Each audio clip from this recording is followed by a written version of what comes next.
Hey everyone guys, कैसे हैं आप लोग। उम्मीद करता हूं आप सभी बच्चे बहुत अच्छे होंगे, अच्छे से पढ़ाई लिखाई कर रहे होंगे। बच्चों, आज के टाइम में ना अच्छे मार्क्स सबको चाहिए, पहले भी चाहिए थे, है ना। हर बच्चा चाहता है कि मेरे 90% 95% आए। लेकिन क्या अभी आपकी उस स्तर की तैयारी चल रही है कि आप अभी से बिल्कुल पूरे कॉन्फिडेंस से कह सकते हैं, कह रहे सर चाहे कुछ भी हो जाए मेरे 90% 95% आ जाएंगे। मुझे पता है कि आप अपनी तैयारी को लेकर के अभी डिसअपॉइंटेड भी होगे। आप कहीं ना कहीं डिसिप्लिन के साथ पढ़ाई नहीं कर पा रहे हो, कहीं ना कहीं कुछ ना कुछ परेशानी है कि आपके मार्क्स नहीं आ पा रहे हैं। चाहे वो आपके टाइम टेबल को लेकर के हो सकती है, सही स्ट्रेटजी ना फॉलो करने को हो सकती है, सही कंटेंट आप नहीं फॉलो कर रहे हो वो भी हो सकता है, या फिर आपका जो टाइम है वो बहुत सारी फालतू चीजों में जा रहा है, वो नहीं जाना चाहिए। अगर आप अपने अंदर चाहते हैं कि भाई सर सितंबर से जब मैं अक्टूबर में स्विच करूं तो मेरे अंदर वो विजिबल चेंज होना चाहिए, वो कॉन्फिडेंस होना चाहिए, वो पावर होना चाहिए कहने की कि चाहे कुछ हो जाए अब मैं ट्रैक पर आ चुका हूं और अब मेरे 90% 95% लाने से मुझे कोई नहीं रोक सकता। बच्चों, अगर आप सच में चाहते हैं खुद को बदलना तो बच्चों मैं आपको डेयर देता हूं कि आप जो है मेरा 14 डेज चैलेंज एक्सेप्ट करें। जिस बच्चे के अंदर दम होगी ना, बस वही ये 14 डेज चैलेंज एक्सेप्ट करेगा। जो खुद के अंदर चेंज लाना चाहता होगा, जो खुद के अंदर कॉन्फिडेंस पावर लाना चाहता होगा, वही ये 14 डेज चैलेंज एक्सेप्ट करेगा। इस चैलेंज में मैं आपको बताने वाला हूं कि आने वाले 14 डेज में आपको किस तरीके से तैयारी करनी है। और अगर आप ये 14 डेज चैलेंज एक्सेप्ट करते हैं और उसको फॉलो करते हैं तो बात मानिए मेरे बच्चों, विश्वास मानिए कि जब आप अक्टूबर में एंटर करेंगे तो आपके अंदर वो ताकत होगी कि आप 90% वाली 95% वाली कैटेगरी में जरूर घुस जाएंगे। तो कमेंट करके मुझे बताना, क्या आप ये 14 डेज चैलेंज एक्सेप्ट करने को रेडी हो और क्या आप इसको फॉलो करोगे। क्या करना है इन 14 डेज चैलेंज में। बच्चों, मैं आपको सबसे पहले ये बताने वाला हूं कि आपको दिन की शुरुआत कैसे करनी है, किस तरीके का आपका टाइम टेबल होना चाहिए, है ना। दूसरी बात, आपको किस तरीके से पढ़ाई करनी है हर एक सब्जेक्ट में, वो आपको बताने वाला हूं। बहुत कॉम्प्लेक्स चीजों को नहीं बताऊंगा। सबसे पहली बात बच्चों, आपको अपने कंफर्ट जोन को छोड़ना होगा। अगर आप अपने कंफर्ट जोन में रह करके पढ़ाई करोगे तो आप कभी भी उतना अच्छा परफॉर्म नहीं कर सकते जितनी आपके अंदर कैपेबिलिटी है। कम से कम आपको डेली 8 से 10 घंटे जो है पढ़ाई लिखाई करनी है, अदरवाइज ये पॉसिबल नहीं होगा। आपके अंदर वो कैपेबिलिटी है। आप याद करो जब आप 10th में थे, और याद करो जब बिल्कुल एग्जाम आपके सर पे आ गए थे, आपने पढ़ा था और आप फिर से पढ़ोगे इस साल, तो क्यों ना अभी हम स्टार्ट कर दें। आप हो सकता है कि आप लेट नाइट तक पढ़ते हो तो आप वैसे कर सकते हैं, अदरवाइज मेरी आपको सजेशन ये है कि आप सुबह 5 बजे आप उठना स्टार्ट करो। आप सुबह 5 बजे उठोगे एकदम फ्रेश माइंड, जो सारा गार्बेज जो सारा कचरा है वो अपने दिमाग में नहीं है। आप सुबह 5 बजे उठे, 10 15 20 मिनट आपने वॉक किया, है ना, सो दैट आपकी जो नींद है वो प्रॉपर तरीके से खुल जाएगी। और उसके बाद दिन की शुरुआत आप करें। जो भी सब्जेक्ट आपको टफ लगता है, जैसे कि फिजिक्स हो गई, केमिस्ट्री हो गई, आप स्टार्टिंग के शुरू के 40 मिनट जो है आप जो है फॉर्मूला याद करें, है ना, फॉर्मूला याद करें, आप माइंड मैप पढ़ें, आप जो है फैक्ट्स पढ़ें, क्योंकि फॉर्मूला पर बेस्ड, छोटे छोटे कॉन्सेप्ट पर बेस्ड ये जो क्वेश्चंस हैं वो एग्जाम में पूछे जाते हैं। तो दिन की शुरुआत करें आप ऐसी हल्की फुल्की चीजों से जहां से आपको नींद भी ना आए, और उसके बाद वो बहुत ज्यादा इंपॉर्टेंट है आपके एग्जाम के लिए, आपके सब्जेक्ट के लिए। तो पर डे का आपका नियम होना चाहिए कि सुबह जैसे ही आप उठे, थोड़ा सा आप फ्रेश अप हुए और उसके बाद जो है आप फॉर्मूला रिवाइज करना स्टार्ट कर दें। हर दिन एक एक सब्जेक्ट के आप जो है ऐसे कर सकते हैं, ठीक है। आप क्या करें, आप हो सकता है बैठ के पढ़ते हो, मेरा सजेशन ये होगा कि सुबह सुबह आप उठें तो आप जो वॉक करके पढ़ें। कॉपी हाथ में लेके ऐसे ऐसे वॉक करके पढ़ोगे तो आपको नींद नहीं आएगी। और जब दिन की शुरुआत अच्छी होती है ना बच्चों, तो समझ लीजिए कि पूरा दिन आपका अच्छा जाता है, ठीक है। इसके बाद मैं बच्चों आपसे बात करूंगा कि अगर आप चाहते हैं कि आपके पास एक अच्छा कंटेंट हो, है ना, जिससे आप पढ़ाई लिखाई करें, चाहे वो आपके माइंड मैप हो, चाहे वो आपके डेली फॉर्मूला शीट हो, या फिर आपके बहुत अच्छे जो लेवल के क्वेश्चन जो कि आपके एग्जाम पॉइंट ऑफ व्यू से एकदम रेलेवेंट है, जिसको प्रैक्टिस करके हर बच्चा 90+ मार्क्स जो है स्कोर कर सकता है, तो आप हमारी जो फिजिक्स की बुक है एक्सीलेंस 95+, आप इसको ऑर्डर करके यहां से प्रैक्टिस करना स्टार्ट करिए और जो है आपको फिजिक्स में मजा आ जाएगा। इसके अलावा अगर आप कोई और चीज प्रैक्टिस नहीं कर रहे हो तो यह आपके लिए सफिशिएंट रहेगी, ठीक है बच्चों। इस बुक को ऑर्डर करने की जो लिंक है वो मैं आपको इस वीडियो के डिस्क्रिप्शन और कमेंट सेक्शन में दे रहा हूं, तो आप इसको यहां से डायरेक्ट ऑर्डर कर सकते हैं। इस बुक के अंदर बिल्कुल पूरा मेरा टच आपको मिलेगा, है ना, ऐसा लगेगा कि भाई सर डायरेक्ट आपको पढ़ा रहे हो, है ना, क्योंकि ये बुक ना ऐसे हमने डिजाइन करी है कि जो बच्चा इस बुक के क्वेश्चन प्रैक्टिस कर लेगा उसकी सारी प्रैक्टिस जो है डन मानी जाएगी।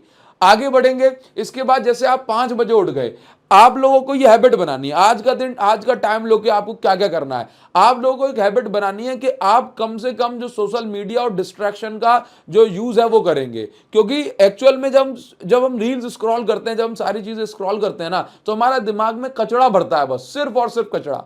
मैं अब आपको एक बात कहना चाहूंगा, आप 3 दिन तक सोशल मीडिया का यूज मत करो, ठीक है। और फिर देखो क्या आपके जीवन में कोई ऐसा लॉस हो गया कि लाखों का नुकसान हो गया, करोड़ों की डील आपकी कैंसिल हो गई। अगर आपको लगता है कि ऐसा कुछ नहीं हुआ, तो मेरा बिल्कुल पर्सनल रिकमेंडेशन है कि आप सोशल मीडिया को त्याग दीजिए और 14 डेज तक ये चैलेंज आपको एक्सेप्ट करना ही है और करके दिखाना है। आपको क्या करना है कि आप अपने फोन में एक स्क्रीन टाइमिंग ट्रैकर जो है ऐप डाउनलोड कर लो प्ले स्टोर से, या फिर जो भी आपका ऐप स्टोर है वहां से आप डाउनलोड कर लो, ठीक है। आप भाई ये ऐप मैं पर्सनली जो है यूज करता हूं, स्टे फ्री स्क्रीन टाइम है ना, इसको प्ले स्टोर से डाउनलोड कर लेना, ठीक है। ये कोई पेड वेड वीडियो नहीं है, ठीक है, तो आप इसको डाउनलोड कर लो। इसके अंदर आप ये देखेंगे कि आपको कुछ इस तरीके के ऑप्शंस मिलेंगे कि जैसे मान लीजिए आपका टाइम क्या चीज वेस्ट करते हैं, यूट्यूब में शॉर्ट्स, ये 14 दिनों तक आपको यही फॉलो करना है, तब जाकर के आप अपने आप को अपस्किल कर पाओगे, है ना। आपको यूट्यूब में शॉर्ट्स डिस्टर्ब करती हैं, आप यहां पर इन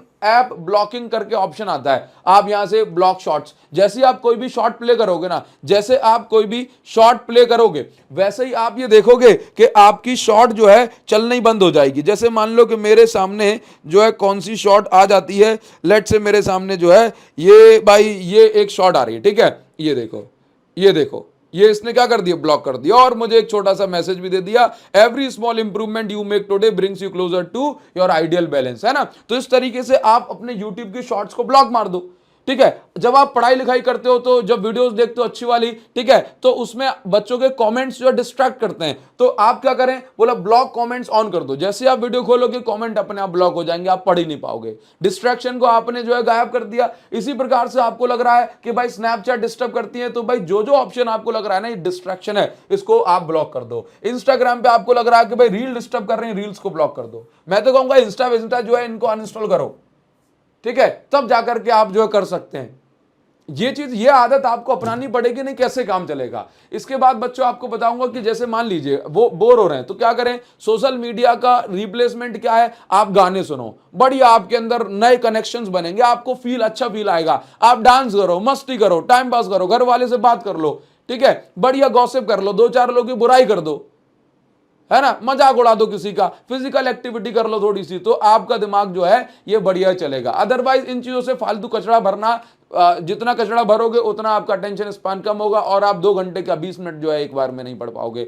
इसके बाद आपको क्या करना है कि जैसे आप आज से अगर आप सोच रहे हो कि हाँ सर मैं ये चैलेंज एक्सेप्ट करूंगा, तो आपको ना पर डे हर दिन के लिए आपको डेली जो गोल्स है वो सेट करना है कि आज मुझे इस सब्जेक्ट का ये निपटाना है, इस सब्जेक्ट का ये निपटाना है, इसका टेस्ट है, इसका ये निपटाना है। तो हर दिन का आपका एक डेली जो गोल है छोटा सा ब्रीफ में वो तैयार होना चाहिए। और जब आप सोने जाएं सेम डे, तो वो गोल कैसे भी करके आपको अचीव करना है, उतनी डेडिकेशन आपके अंदर होना चाहिए। और मैं कहूंगा ऐसा मत करो कि बहुत लंबे लंबे गोल बना लिए, सो रहे हो तो रिग्रेट हो रहा है कि भाई साहब पहले दिन ही फेल हो गए। छोटा छोटा गोल बनाओ, पहले दिन अपने आप को छोटा टास्क दो, ठीक है। इसके बाद क्या करना है आपको, जैसे सब्जेक्ट में क्या करना है, सब जैसे मान लीजिए कि फिजिक्स में क्या पढ़ना है, क्योंकि अल्टीमेटली पढ़ना तो हमें सब्जेक्ट है, ये 14 डेज की आपकी हैबिट होना चाहिए, ठीक है। अल्टीमेटली हमें सब्जेक्ट पढ़ना है, तो सब्जेक्ट में क्या करें, जैसे फिजिक्स है, फिजिक्स में क्या करो आप कि हर दिन का आपका एक गोल रखो कि भाई मैं 20 एमसीक्यूज जो है पर डे मुझे लगाना ही है। इसमें छोटे बड़े सब होने चाहिए। 20 एमसीक्यू पर डे लगाना है, 10 न्यूमेरिकल मुझे पर डे लगाना है। न्यूमेरिकल की जगह आप 10 क्वेश्चन लिख सकते हैं जो कि आपके प्रीवियस ईयर से होंगे, पीवाईक्यूज होंगे, ठीक है। और एक डेरिवेशन आपको लगाना है। अगर आप ये टारगेट सेट कर गए तो बच्चों आप खुद के अंदर ना वो चेंज नोटिस करोगे, जिसके लिए मैं चीख चीख के आपसे कह रहा हूं। और कैसे क्वेश्चंस मुझे लगाने हैं, तो उसके लिए आपको इस बुक से बाहर कुछ भी नहीं पढ़ोगे तब भी आपका काम बन जाएगा। ये जो बुक है ना बच्चों, बार बार आपको बोल रहा हूं, वो सब कुछ इसके अंदर हमने भर दिया है। 1200 से ज्यादा क्वेश्चन इस बुक के अंदर है ना। तो आप अगर इसको चाट गए तो समझ लीजिए कि आपका काम बन गया। वीडियो को डिस्क्रिप्शन और कमेंट सेक्शन में लिंक दे रहा हूं, वहां से ऑर्डर करके अभी प्रैक्टिस करना स्टार्ट करो, क्योंकि प्रैक्टिस ही तो है जो एग्जाम के प्रेशर को खत्म करेगी।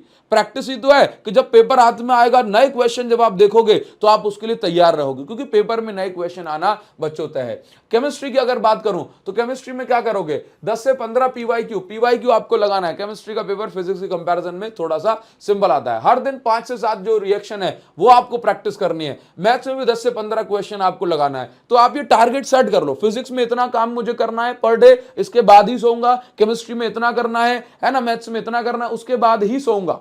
ठीक है, इसके बाद आपको जो अदर सब्जेक्ट है उनको भी 1-1 घंटे या आधे घंटे, जितना भी आपकी मतलब आप जितना हैंडल कर सकते हो उतना आप पढ़िए।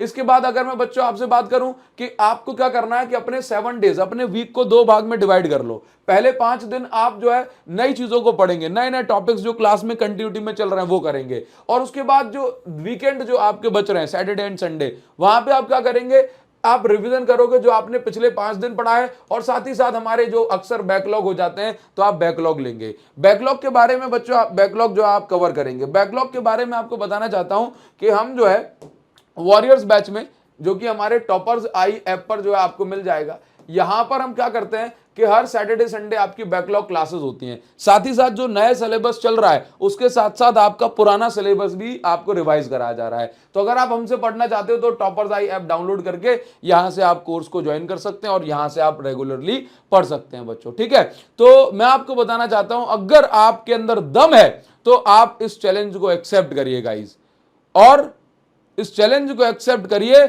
और इसको 14 डेज फॉलो करिए और फिर मुझे बताइए कि सच में आपके जीवन में चेंज आया या नहीं आया। अगर आपके अंदर दम है तो कमेंट सेक्शन में लिखिए कि sir I am ready to accept this challenge, और अपने फ्रेंड्स के साथ इस वीडियो को जरूर शेयर करिए सो दैट आपको जो बिगाड़ने में जिसका पूरा हाथ है वो भी थोड़ा सा सुधर जाए। मिलते हैं बच्चों आपसे नेक्स्ट वीडियो में नए गनशॉट के साथ। तब तक के लिए thank you so much, thanks a lot, thank you, ध्यान रखिए अपना।